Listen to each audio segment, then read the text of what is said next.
अंतर्राष्ट्रीय संबंधों में डिप्लोमेसी की सबसे महत्वपूर्ण भूमिका होती है, क्योंकि इसी के माध्यम से देश आपस में संचार करते हैं।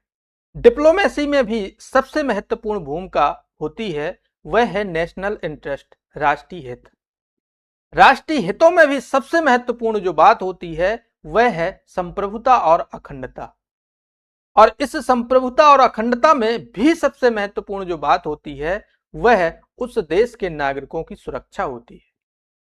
आज हमारी डिप्लोमेसी का यह हाल है कि एक तरफ हमारे देश के प्रधानमंत्री हैं जो स्वयं को अजैविक घोषित कर चुके हैं, इसलिए इनको सोशल मीडिया महामानव कहता है। दूसरी तरफ यह व्यक्ति जो कभी भी किसी भी नेता का अपमान कर देता है, यह राष्ट्रपति है अमेरिका का।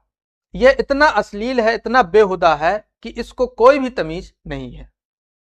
G7 की समिट में यह खड़ा होकर कहता है आई एम द बॉस, जबकि अध्यक्षता कौन कर रहा है? फ्रांस कर रहा है। तो ये बहुत ही बेहुदा व्यक्ति है।